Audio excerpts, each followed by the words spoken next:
Bien-aimés dans les Seigneurs, pour votre édification, croissance spirituelle et le salut de vos âmes, retrouvons-nous chaque mercredi à 16h30 pour le culte d'enseignement, vendredi à 17h juste pour le culte de délivrance. Et chaque dimanche de 7h juste à 10h juste pour le premier service et de 10h30 à 13h juste pour le second service. Nous sommes au numéro 30 de l'avenue des Cimetières au quartier Bel Air dans la commune Kampemba à Lubumbashi.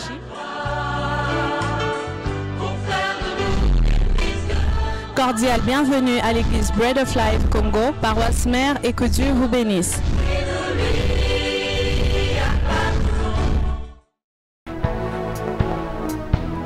Merci. Nous pouvons acclamer le Seigneur avec joie.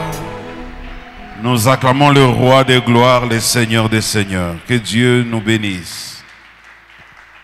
Que Dieu nous bénisse. Je suis dans la joie d'être là et je bénis le Seigneur d'avoir voulu que vous aussi vous soyez là. Et je vous profite de l'occasion pour vous saluer tous dans le nom de Jésus-Christ. Merci. On peut à présent rapidement aller dans le livre de Matthieu, chapitre 25. Matthieu, chapitre 25. Là, on peut lire à partir du verset 14. Matthieu 25, verset 14. Matthieu, chapitre 25, nous lisons au nom puissant de Jésus-Christ de Nazareth. Le 14e verset. Il en sera comme d'un homme qui, partant pour un voyage, appela ses serviteurs et leur remit ce bien. Donnant 5 talents à l'un, 2 à l'autre, et 1 au troisième, à chacun selon sa capacité, et il partit.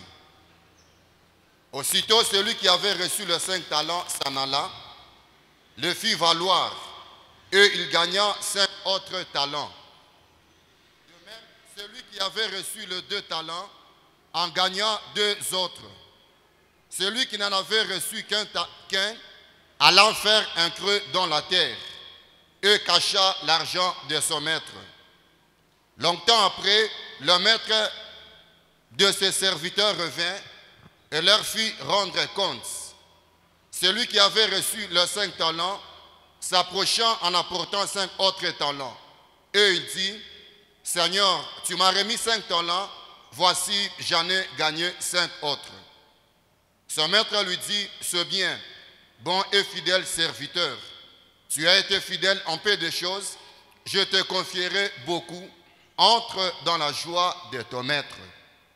Celui qui avait reçu les 2 talents s'approchant aussi et dit, Seigneur, tu m'as remis 2 talents, voici j'en ai gagné 2 autres.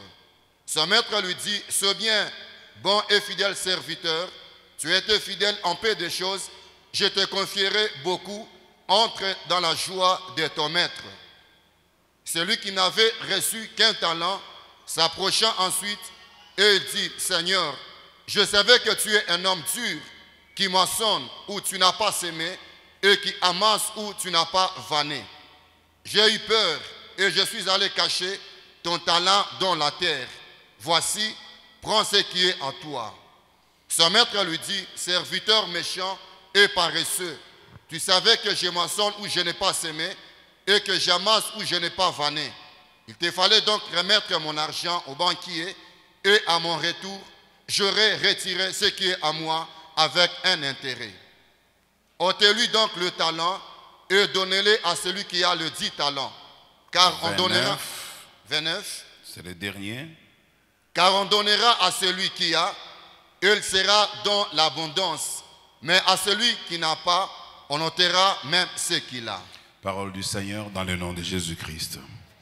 Bien-aimés dans le Seigneur, nous connaissons tous ce passage, mais aujourd'hui nous voulons parler dans ce passage de quelque chose qui va nous aider dans le reste de 6 mois qui nous reste à parcourir avant de finir cette année qui avait été décrétée l'année de la capacitation divine, parce que nous avons commencé à l'oublier. Et vous savez, lorsque Dieu veut que vous puissiez garder quelque chose à l'esprit, il vous demande de la graver afin qu'on la lise couramment. Alors, étant donné que nous n'avons pas gravé ça dans vos mains, mais nous croyons l'avoir gravé dans vos cœurs, parce que nous savons que dans les mains, parfois on s'y lave et on peut perdre toute trace, mais dans les cœurs, il n'y a personne qui peut entrer pour vous enlever et vous arracher ce que vous avez reçu de la part de Dieu. Alors, vous savez, la capacitation divine est quelque chose qui est vrai. D'autant vrai que le texte que nous venons de lire nous montre toute la capacitation divine. Ce qui montre que c'est ça la pensée de Dieu. Ici, Jésus qui nous parle, dans ce texte, il parle d'un homme faisant allusion à lui-même. Un homme qui est parti en voyage. Nous pouvons considérer comme son départ vers le ciel auprès de son Père comme un voyage qu'il a effectué. Et nous devons également considérer comme si ce voyage, c'est un voyage aller-retour. Il reviendra. Et de plus en plus, l'Église est en train d'oublier cet aspect des choses très importantes que Jésus reviendra. C'est devenu même iconique quand les gens disent que le bientôt de la Bible, il reviendra, on sait, mais quand, on ne sait pas. Les Pierre avaient parlé de il revient bientôt, les Paul ont parlé de il revient bientôt, nos pères ont parlé de il revient bientôt, nous aussi nous parlons de il revient bientôt, mais il n'est toujours pas revenu. Lui-même nous avait averti en disant il reviendra comme un voleur. Il nous surprendra, mais ce qui est sûr, il reviendra. Et quand Christ reviendra, moi je vous ai toujours dit que la plus grande chose que Christ viendra chercher en nous, c'est qu'est-ce que nous avons fait, je vais appeler ça en un seul mot, c'est la productivité. C'est ce que Christ viendra chercher, la productivité. Certes, il y a des gens qui disent que Christ, quand il viendra chercher la sanctification en nous, il viendra chercher le Saint-Esprit en nous.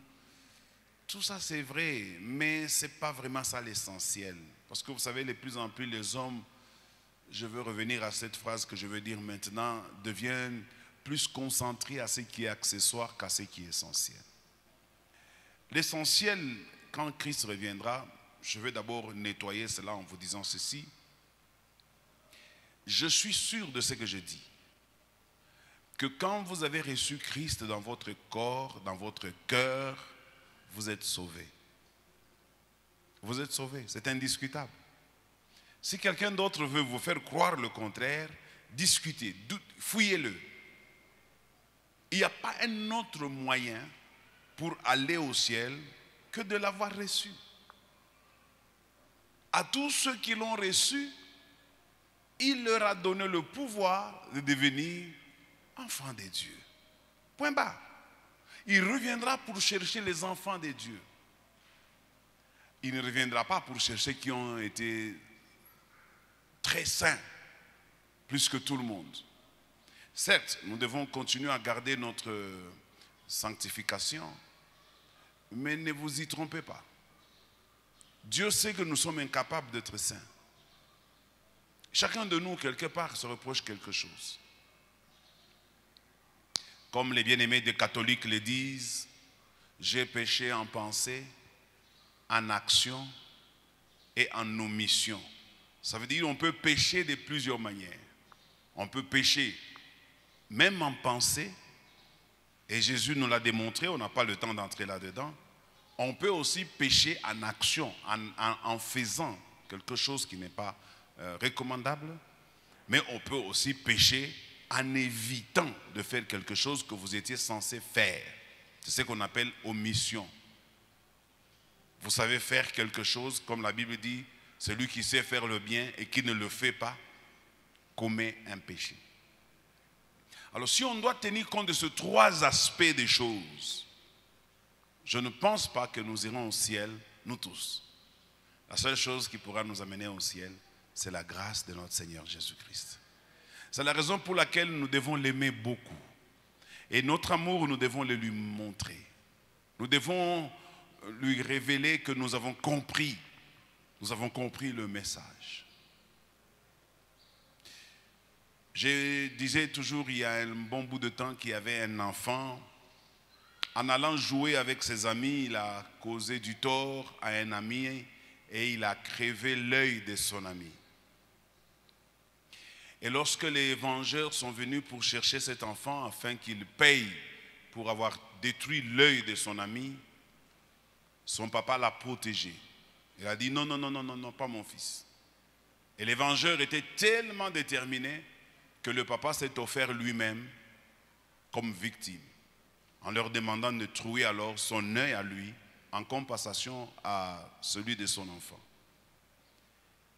Et les vengeurs ont été soulagés. Ils sont partis. Et papa est rentré dans la maison, il a dit à son fils, tu peux maintenant sortir de la maison parce que tu n'as plus à avoir peur, parce que je payais le prix. Tu peux maintenant marcher tranquillement et mener ta vie comme tu le veux. Mais sois prudent. Parce que là où tu vas, il y a des méchants tout autour. Sois prudent. Et il lui donne la garantie que chaque fois que quelqu'un voudrait te demander de payer pour la faute que tu avais commise, tu les rappelleras que mon père a déjà payé la faute. S'ils veulent vérifier, ils viendront voir et ils trouveront que j'ai perdu mon œil. Mais cet enfant, aussitôt que son père lui dit ça, il se sent libéré, mais il se plaint en même temps en disant à son père, mais pourquoi tu as permis que tu puisses se faire crever ton œil comme ça? Moi j'ai fui, j'étais plus malin que toi. Son père lui dit, je sais ce que je dis, parce que tu crois que tu as fui aujourd'hui, mais demain, ça va te rattraper. Tout ce que nous commettons de mal finissent par nous rattraper. C'est comme ça que le père dit, au lieu que ça te rattrape, moi je préfère arrêter ça aujourd'hui. Comme ça tu auras ta vie sans inquiétude. L'enfant est parti. Mais l'enfant aura deux attitudes. La première attitude, c'est que l'enfant peut se moquer de son père. La deuxième attitude, c'est que l'enfant peut être reconnaissant envers son père. La reconnaissance, c'est celle que moi j'appelle, nous devons retourner à Christ ce qu'il a fait pour nous. Juste pas de la même hauteur, de la même dimension, avec la même intensité, non, c'est impossible. Mais ne fût-ce que lui reconnaître, dis seulement merci pour tout ce que tu as fait pour moi. Et savoir aussi que si je suis en vie, c'est parce que lui a payé le prix. Et que si aujourd'hui, moi j'appartiens à Dieu, c'est parce que lui a payé le prix. Et que si demain, quand je quitterai ce monde et que j'irai auprès de Dieu, c'est parce que lui a payé le prix. Cette attitude-là, c'est cette attitude qui est très importante dans la vie de tout chrétien. Tout chrétien doit avoir cette attitude-là. Ne soyez pas les chrétiens de l'Oyenge. Des chrétiens qui se plaisent à penser que la vie que nous menons, c'est ça la finalité. Je voudrais que quelqu'un me donne un bon amen. Ne confondez jamais. Une finalité est un moyen utilisé pour atteindre une finalité. La vie, au fait, n'est pas une finalité. C'est juste un moyen que Dieu a mis à notre disposition pour nous permettre d'atteindre une finalité. Finalité, tu peux comprendre ça par un but, par un objectif. Je vous donne un exemple. Vous voulez cueillir une mangue. Votre objectif, c'est la mangue. Mais vous ne savez pas comment atteindre la mangue parce qu'elle est très élevée. Vous cherchez un arbre, vous mettez un fil au bout là-bas, vous suspendez l'arbre pour cueillir la mangue. Tout ce que vous avez fait là-bas, aller chercher un tronc d'arbre et mettre là-bas un petit fil pour tirer bien la mangue, c'est un moyen. Mais l'objectif que vous poursuivez, c'est la mangue. Et généralement, dès qu'on a atteint l'objectif, on se débarrasse du moyen. Chez moi, j'ai des fruits. Parfois, il y a des fruits très élevés. Et on a déjà fait aussi quelque chose comme ça. Et parfois, j'utilise ça. Aussitôt que j'ai obtenu ce que je cherchais, je jette. Je ne remets même pas là où j'avais trouvé. Je me débarrasse de ça. Parce que ce n'était pas ça mon objectif. J'ai atteint mon objectif. Alors nous aussi, quand nous venons à l'église, nous devons comprendre que notre vie n'est pas un objectif en soi. Gagner de l'argent n'est pas notre objectif. Ce sont des moyens, tout ça, que Dieu a mis à notre disposition. Le souffle de vie, ce sont des moyens. Parce que nous bénissons beaucoup plus Dieu pour le souffle de vie qu'il nous a donné. Alors que ce n'est qu'un moyen qu'il nous a donné pour atteindre un objectif. Et tout homme tel que nous sommes ici, tout ce qu'il a, tout ce qu'il est, sont des moyens que Dieu a mis à sa disposition. Que tu sois grand, que tu sois petit, c'est un moyen. Que tu sois intelligent, que tu sois sage, que tu sois élevé en dignité, que tu sois avec beaucoup d'argent. Tout cela, ce sont des moyens que Dieu a mis à notre disposition. Même la pauvreté, c'est un moyen que Dieu met à notre disposition. Tu me poseras la question, même l'état des maladies? Oui, car je dis que tout ce que nous avons et tout ce que nous sommes sont des moyens que Dieu a mis à notre disposition. Quitte à nous de bien gérer ça. Alors, je peux vous garantir, toujours en lisant ce texte, je peux vous garantir que Christ qui est parti reviendra un jour. Que vous le croyez ou pas, que vous le vouliez ou pas, revenir, il reviendra. Maintenant écoutez, de la même manière qu'il y a certaines choses qui nous sont arrivées dans la vie sans que nous ne les voulions, de la même manière Christ reviendra, même si nous ne le voulons pas. Je sais qu'aujourd'hui, dans l'église, dans le monde, n'en parlons même pas. C'est devenu quelque chose de... Tu deviens comme un paranoïaque que de parler du retour de Christ. Comment pouvons-nous parler du retour du Christ alors que nous sommes en train d'arranger notre église? Comment parlons-nous du retour de Christ alors que nous envoyons des enfants à l'école et nous dépensons beaucoup d'argent pour que les enfants aillent à l'école? Comment parler de l'amour de Christ lorsque on est en train d'arranger la route et c'est des millions qu'on dépense?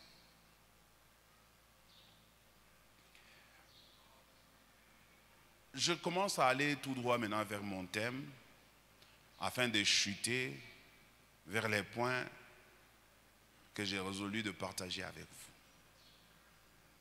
J'ai intitulé mon thème de ce soir, Seigneur, rends-moi capable. Seigneur, rends-moi capable. Pourquoi je dis Seigneur, rends-moi capable? Nous revenons maintenant au texte. Jésus part d'une parabole dans laquelle lui-même est un acteur de la parabole. Et dans cette parabole, quand il fait allusion à cet homme qui va en voyage, il s'agit de lui-même, il a donné des talents à chacun. Et il a juste pris, disons, un échantillon très limité, l'échantillon de 3 personnes. Mais en réalité, le message qu'il voudrait nous transmettre, c'est que c'est tout le monde qui est concerné. Alors, les talents, c'est quelque chose qui est différent d'une personne à une autre. Nous n'avons pas les mêmes talents.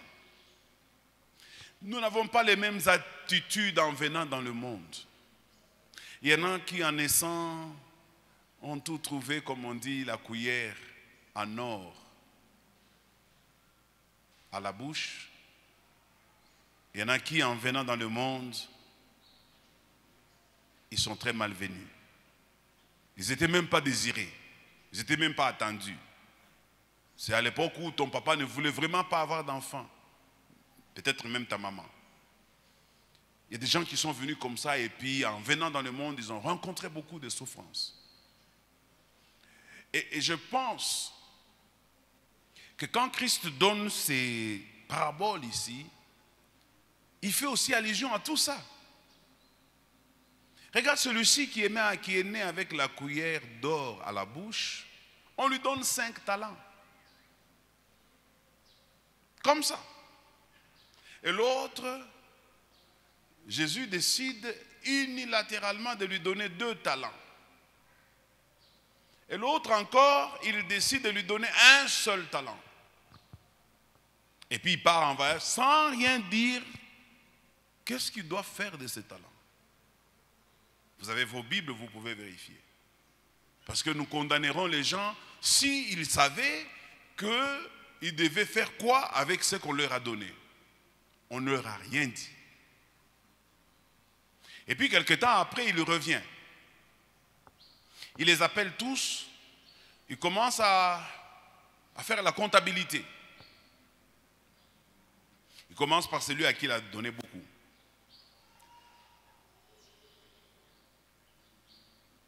Je peux ouvrir une parenthèse.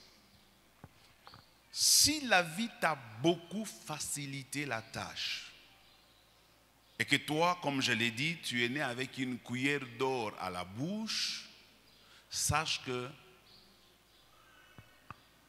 tu seras redevable de beaucoup de choses. On te reprochera beaucoup de choses. On te condamnera pour beaucoup de choses. Parce que toi, tu en as reçu beaucoup. C'est pourquoi il commence par celui qui a reçu beaucoup. Et puis, il évolue à celui à qui il a donné très peu, 2, et puis 1. Même les écarts, parce qu'il n'a pas dit, à l'un on a donné 5, à l'autre on a donné 4 ou 3. L'écart est très grand entre les deux. De 5 à 2, c'est un grand écart. Mais ce que j'ai retenu, c'est quoi? C'est qu'il n'y a personne qui a palabré en recevant. Personne n'a palabré. Chacun recevait tranquillement et joyeusement. Et puis, quand il revient à celui à qui il avait donné un seul talent, moi je crois qu'il n'avait pas tellement tort, ce monsieur-là, parce qu'il avait quand même aussi bien réfléchi. Il a dit que tu es un homme très dur. Je ne voulais pas avoir des problèmes avec toi pour rien. Donc je ne voulais pas jouer avec ce que tu as mis à ma disposition. Je l'ai conservé, je l'ai bien protégé, je l'ai bien gardé. Maintenant, je vais commencer mon message. Mon premier point, je l'ai intitulé « Un homme ne peut recevoir que ce qui lui a été donné du ciel. » Un homme ne peut recevoir que ce qui lui a été donné du ciel.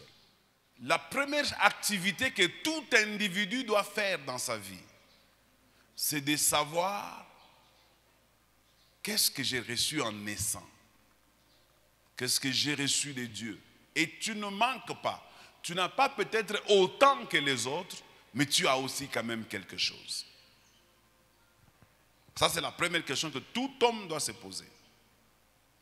Parce que je reviens à cette analyse que j'avais faite à mon introduction. Christ, quand il reviendra, la première des choses qu'il va demander, c'est notamment qu'avons-nous fait de la grâce? Ça, attendez-vous à cette question. Qu'avez-vous fait de la grâce? Et la deuxième question que Christ nous posera, quels sont les résultats de ce que j'ai mis en vous? Point barre. Point barre. À la question de qu'as-tu fait de la grâce? Qu'as-tu fait de ce que Dieu a mis en toi? Cela me pousse à réfléchir à haute voix avec vous en disant, bien-aimés, il est temps que chacun de nous commence à réfléchir très bien. Parce que pour que quelqu'un comprenne qu'il a reçu quelque chose, il faut qu'il fasse un diagnostic. Faisons un diagnostic. Dans ta prière, fais aussi par moments des prières de diagnostic. Ne fais pas que des prières où, Seigneur, donne-moi, j'ai faim, j'ai besoin d'argent, je dois payer le loyer, je dois faire ceci. C'est bien.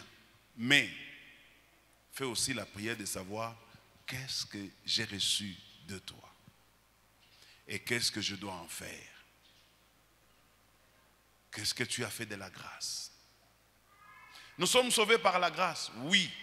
Mais chaque talent que Dieu donne en chacun de nous, c'est aussi une grâce. Le talent, c'est aussi une grâce. D'ailleurs, dans le partage de 5, 2, 1, ça montre les niveaux des grâces. À celui-ci, une grande grâce, à celui-là, une grâce moyenne, à l'autre, une faible grâce. Même à celui qui a une faible grâce, Jésus dit, tu devais aussi me rendre compte de ce que tu en as fait, mais aussi de ce que tu as gagné avec ça. Bien-aimés dans le Seigneur, parfois nous prions, je donne raison à Jacques quand il dit nous prions mal et nous ne recevons pas parce que nous prions pour satisfaire nos passions. Nous ne prions pas vraiment pour connaître la fondamentale question que tout être vivant doit se poser sur la terre. Qu'est-ce que Dieu attend de moi? Qu'est-ce que Dieu attend de moi? Je te dis, mon frère, ma soeur, il y a certainement quelque chose que Dieu attend de toi. Si tu viens me demander, je ne connais pas. Parce que moi-même, je suis en train de me battre pour que je définisse correctement ce qu'il attend de moi. Je peux connaître une partie, mais je n'ai pas la garantie que j'ai tout compris. C'est la raison pour laquelle je continue à prier. Avant qu'il ne devienne trop tard, je continue à chercher sa face pour que je comprenne tout ce qu'il attend de moi. Ça veut dire, nous sommes sur terre, mes amis, pour jouir de la vie que Dieu nous a donnée. Mais attention, ce n'est pas tout. Chacun de nous a aussi une responsabilité, une tâche. Vous savez pourquoi vous n'arrivez pas à découvrir ce que vous avez en vous, ce que Dieu vous a donné? Je vais vous dire sincèrement, ouvrez bien vos oreilles. Sur une échelle de 100%, moi-même y compris, et vous allez vous rendre compte que vous y êtes aussi, nous passons 80% à faire des futilités, des choses qui n'ont rien à voir avec la mission que Dieu nous a donnée, et nous consacrons simplement 20% pour essayer de découvrir ce que Dieu attend de nous.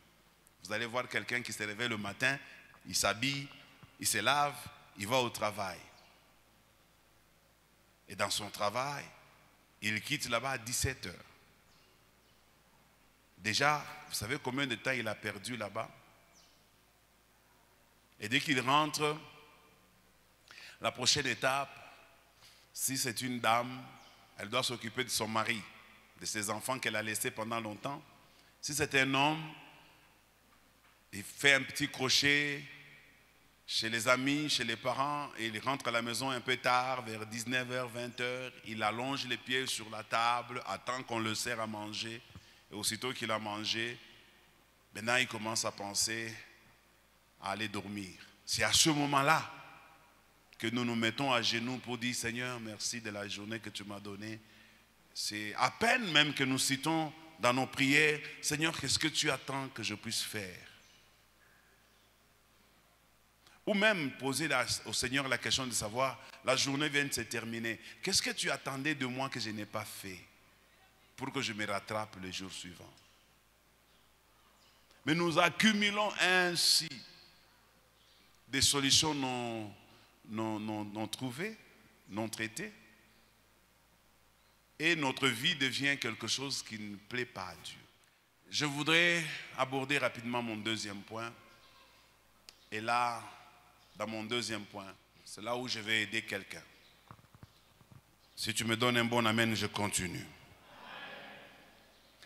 Dans mon deuxième point, j'ai constaté, parce que je suis en train de dire, Seigneur, rends-moi capable. Qu'est-ce que je poursuis? Qu'est-ce que je poursuis? Je poursuis que chacun de nous réalise au fait que Dieu ne l'a pas envoyé sur terre pour seulement attendre le jour de sa mort. Non. Ou que tu construises des maisons. Non, non, non, j'en construis aussi. Ou que tu mettes au monde des enfants. C'est peut-être un moyen. Rappelez-vous, je vous ai dit, ne confondez pas le moyen et la finalité. Ne confondez pas ça. Les moyens, c'est tout ce que Dieu peut mettre autour de vous pour vous permettre d'atteindre son objectif. Le mariage est un moyen. Les enfants sont des moyens. Le travail est un moyen. Quand bien même tout le monde veut travailler, c'est juste un moyen. Mais dans ce moyen-là, tu dois comprendre qu'est-ce qui te permet d'atteindre ton objectif. À un moment donné, moi je connais mon objectif. À un moment donné, je ne connais pas tout, mais je connais une bonne partie. J'étais à Lubumbashi, tranquillement dans ma petite vie. Je reçois un coup de fil d'un homme que je considère beaucoup. C'est l'apôtre Mbouya, pour certains qui le connaissent. Il m'appelle, il me dit, pasteur, je suis en prière. Il était à Kamina. Je suis en prière ici et j'entends le Seigneur me parler. Je ne priais même pas pour toi, mais le Seigneur m'a interrompu dans ma prière pour me parler de toi en me disant qu'il y a une offre d'emploi qui est sur la table et tu es sur le point de rejeter cela. Et Dieu me dit de te dire, ne refuse pas, prends-le, c'est ma volonté. Directement j'ai réagi au téléphone, je lui dis, non mais apôtre, tu sais, effectivement à cette époque-là, on m'avait déjà proposé pour que je travaille au péage comme coordonnateur. Mais je n'avais pas encore donné mon avis. Je lui dis, bon, tu sais, je ne suis pas très chaud parce que je ne veux pas que ce que je veux faire puisse me perturber dans l'œuvre pour laquelle Dieu m'a appelé. Dieu m'est témoin, si je mens. Les serviteurs connaissent cette histoire depuis longtemps. Et il me dit, ah oui, tu as raison de ce côté-là. Alors je lui dis ceci, comme c'est toi qui viens de me confirmer que Dieu veut que je prenne ce travail-là, dis à Dieu, parce que moi il ne m'a pas confirmé, dis-lui toi-même, que si ce travail-là devient seulement un petit obstacle dans l'œuvre que je fais pour lui-même, je vais le rejeter et je vais mettre fin à ça. Et c'était ça le signe que moi j'avais demandé à Dieu pour savoir si mon travail était vraiment venu de Dieu. Si seulement il devenait un obstacle pour l'œuvre que je faisais pour Dieu, j'allais mettre fin. Et j'étais prêt. J'ai quitté parce que j'ai dit que ça pouvait m'empêcher de servir Dieu. Et imaginez-vous, mettez-vous à la place de Dieu. Il fut un temps ici à l'église, les gens, je ne vois plus cet engouement. Les gens cherchaient des maisons dans les alentours de l'église. Ils n'allaient pas chercher des maisons loin de l'église. Et la seule raison qu'ils avançaient, pour que nous ne puissions pas être loin de l'église, pour que nous ne puissions pas commencer à manquer les programmes de l'église. Bien-aimés dans le Seigneur, Jésus dit, à quoi servirait-il à un homme de gagner le monde s'il perdait son âme? Le travail et tout ce que nous avons, ce sont des moyens que Dieu a mis à notre disposition. Tant que les moyens commencent à nous empêcher d'atteindre notre objectif, nous devons casser ces moyens-là. N'ayez pas peur. N'ayez pas peur. Je redis encore, n'ayez pas peur. Quel est mon deuxième point que je vais vous dire? Que le moyen que Dieu met à votre disposition ne soit pas une distraction pour vous. On a vu des femmes ici à l'église qui font l'œuvre de Dieu, qui faisaient l'œuvre de Dieu. Et quand elles le faisaient, vous sentez la terre trembler. Mais puisque Dieu l'a bénie avec un mari, cette sœur, elle a totalement refroidi. Elle a même disparu. C'est à peine qu'on la voit. Le mariage ne doit pas être un obstacle, c'est juste un moyen que Dieu met à ta disposition pour que tu continues l'œuvre pour laquelle il t'a appelé. Quelqu'un a écouté ce que j'ai dit? Le moyen n'est pas une finalité. Et si tu découvres ta finalité, consacre-y beaucoup de temps. Nous consacrons beaucoup de temps, des futilités, des choses qui n'ont rien à voir avec notre destinée.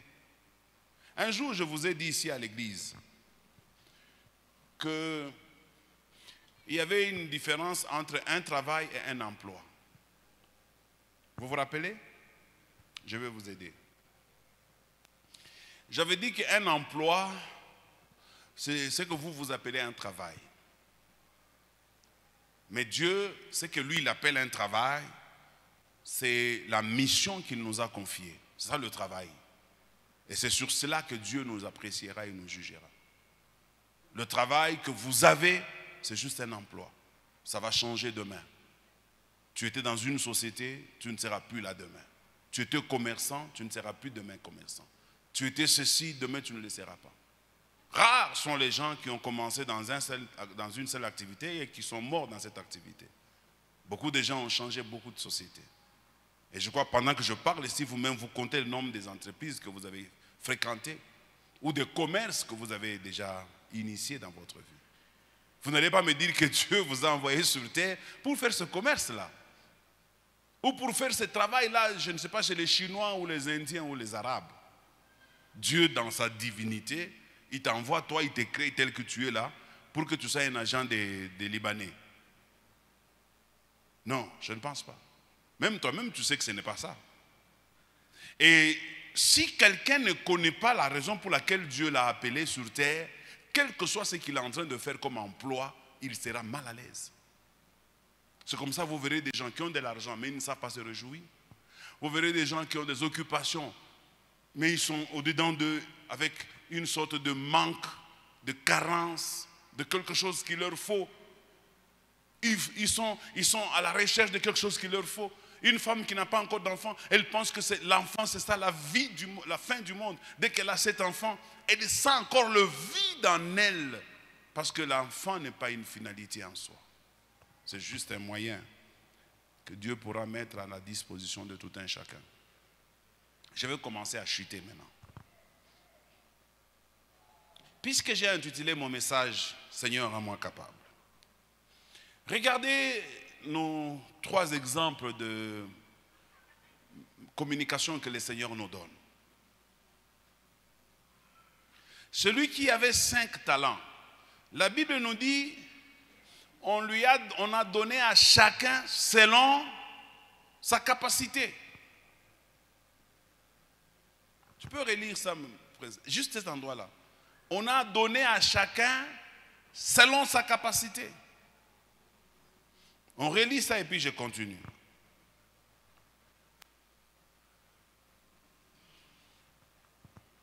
Matthieu 25, verset 15. Il donna 5 talents à l'un, 2 à l'autre, Oui. et au 3e à chacun selon sa capacité. À chacun selon... Quelle est la capacité de celui qui a reçu 5? C'est de combien? C'est de 5. Oui. Et quelle est la capacité de celui qui a reçu 2? C'est 2. Parce qu'on dit selon sa capacité. Et quelle est la capacité de celui qui a reçu 1? C'est 1. Mais quand ils ont reçu, quand le propriétaire est revenu, on ne dit pas combien de temps après, mais quand il est revenu, celui qui avait 5 en a combien? Bon, comment va-t-il gérer quelque chose qui est au-dessus de sa capacité? Parce qu'on a donné à chacun, on a remis à chacun selon sa capacité. Comment quelqu'un qui a la capacité de 5 va gérer la capacité de 10? Ça veut tout simplement dire, c'est pourquoi j'ai dit, cette année est une année de la capacitation divine. Dans la capacitation divine, l'homme peut avoir une capacité en quelque chose, mais s'il comprend pourquoi Dieu l'a mis là où il est, et s'il fait bien les choses telles que Dieu le veut, Dieu est capable de lui ajouter encore une autre charge, une autre responsabilité, parce qu'il va aussi lui ajouter une autre capacité. Celui qui avait 5, maintenant il reçoit la capacité de 10. Il a monté de puissance. Et celui qui avait 2, qui n'avait que la capacité de 2, maintenant il a la capacité de 2, de 4. Et celui qui avait 1, au lieu de monter en capacité, on lui a même ravi la petite capacité qu'il avait. Ça veut dire que si tu ne mets pas en service la capacité que Dieu t'a donnée, on va te ravir même ce que tu as. On va donner ça à quelqu'un d'autre. J'ai vécu ça dans cette église. Il y a des gens à qui Dieu a donné des grandes responsabilités, mais qui n'ont pas su exploiter ça correctement. Et ils étaient vraiment indispensables à leur époque. Et puis bon, il y en a qui ont pensé qu'en partant, ils allaient déséquilibrer l'église. Si tu réfléchis comme ça, détrompe-toi. L'église appartient à Dieu. Et c'est lui qui donne les talents. C'est lui qui donne aussi les capacités. Si celui qui avait 5, on lui en a ajouté 10 avec une capacité de 10, donc celui qui n'a rien là, on peut aussi lui donner plus avec une capacité pour plus. Parce que qui fait tout ça? C'est le même. C'est Dieu qui dispose tout ça. Alors dans l'église, ne t'estime jamais indispensable. Qui que tu sois, quelle que soit ta position, tu n'es pas indispensable. Même si tu es le chef d'un département, tu n'es pas indispensable. Et puis n'essaye pas de te mettre à défi avec Dieu sur ce terrain-là. Moi, ton pasteur, je ne te conseille pas. Ne te mesure pas avec Dieu sur ce terrain-là. Ne défie pas Dieu. On ne les défie pas, ces messieurs-là. Il peut te surprendre. Hein? Il ramasse quelqu'un qui n'avait absolument rien, il l'élève. Regardez celui qui avait 5. Il était dans la joie, non? En pensant qu'il n'y a que moi ici qui a la capacité de 5. En dehors de moi, plus personne n'a la capacité de 5. Mais quand celui qui avait 2 a fructifié et qu'il en a eu 4, il n'a pas rapproché celui qui avait 5. Est-ce que j'ai parlé à quelqu'un? Je voudrais terminer en vous disant ceci. Ça sera mon dernier conseil que je vais vous donner. En tant que tel, en tant qu'église, en tant que membre de l'église, vous avez certainement entendu parler de l'endroit le plus riche au monde, c'est le cimetière. Pourquoi? Parce qu'il y a des gens qui devaient faire des choses qu'ils n'ont pas réussi à faire. Vous avez déjà entendu ça? Parce qu'il y a des gens qui devaient écrire des ouvrages qu'ils n'ont jamais écrits. Il y a des gens qui devaient léguer à l'humanité des choses qu'ils n'ont jamais réussi à léguer. Et ils sont morts sans les accomplir. Je dis toujours, c'est la raison pour laquelle vous trouverez au cimetière, beaucoup de gens font là-bas des incantations. Parce qu'ils savent que là-bas, il y a des gens qui sont morts avec des projets inachevés. Et ils vont les solliciter pour les mettre au service du monde des ténèbres. Et vous n'allez pas comprendre comment le monde des ténèbres parfois commence à réussir, à exceller dans certains domaines où ça nous ébahit. C'est tout simplement parce que ceux-là qui meurent sans avoir achevé l'objectif, la mission pour laquelle Dieu les a créés, ils donnent au cimetière les richesses que Dieu a mis en eux sans les avoir exploitées. Et moi, quand je pense à ça, je me dis non, pas question. Que cela ne m'arrive, Seigneur. Alors rends-moi capable pour que cela ne m'arrive. Je ne veux pas céder un millimètre, même un minimum de potentiel, parce qu'une capacité, c'est une potentialité. Je ne veux pas donner une certaine capacité, une potentialité au diable de ce que Dieu m'a donné. Batumishi bengine bananza kwenda kujichanja manchanjo kutafuta madawa bananza kufanya makazi mwa ingine basha ndo ba ma puissance parce que bale balikuwa nayo abakuitumikishaki. Quelqu'un m'a entendu? Tu me donnes un bon amen? Alors, nous allons faire une prière particulière. Je voudrais que tu dises à Dieu, il reste combien de mois pour que l'année soit terminée? 5 mois. Parce que le mois de juillet est presque fini. C'est 5 mois maintenant. Tu vas dire à Dieu, parce que cette année est une année de la capacitation divine. Écoutez-moi bien, s'il vous plaît. Celui qui avait 5 talents a atteint, je ne veux pas aller au-delà parce que la Bible n'a pas parlé de l'au-delà. Je vais m'arrêter à 10. De 5, il a atteint la capacité de 10. Si cette année passe et que tu n'as pas augmenté ta capacité, ce n'est pas l'année prochaine que tu vas réclamer la capacité. Quand Dieu dit cette année, c'est une année de la capacitation divine, c'est qu'il y a des choses que Dieu est capable de faire avec toi maintenant et non pas l'année prochaine. Que Dieu t'augmente les savoir-faire. Le travail du diable, c'est de venir nous empêcher, à nous, enfants de Dieu, d'exprimer ce que Dieu a mis en nous. Et le diable, il est devenu spécialiste en ça. Il a empêché beaucoup de gens d'atteindre les objectifs que Dieu les a assignés. Et qu'est-ce que les gens aiment maintenant? Les gens aiment lorsqu'il a roulé dans une belle voiture. Je te dis aujourd'hui que ta belle voiture là ne fait pas partie du programme de Dieu. Fais en sorte aussi que tout ce que Dieu a mis à ta disposition soit des bénédictions pour l'avancement de son œuvre. Et surtout, n'oublie pas que tu as une raison pour laquelle tu es venu au monde. Mwingine tu ni conseil. Tu es très fort en conseil. Mwingine ni évangélisation. Mwingine yenda kulamusha bantu ole basha kuchoka.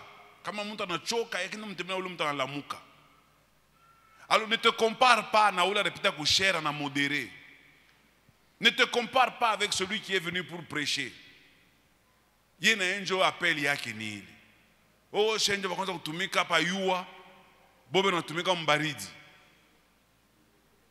Dieu sait quelle est la capacité qu'il t'a donnée. Et s'il va t'apprécier, c'est sur base de cette capacité. On peut acclamer le Seigneur.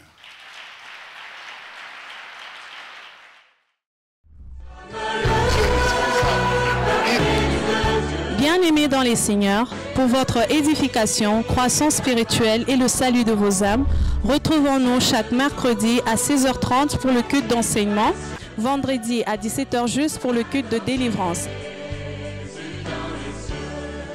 Et chaque dimanche de 7h juste à 10h juste pour le premier service et de 10h30 à 13h juste pour le second service. Nous sommes au numéro 30 de l'avenue des Cimetières au quartier Bel-Air dans la commune Kampemba à Lubumbashi. Cordial bienvenue à l'église Bread of Life Congo, paroisse mère, et que Dieu vous bénisse.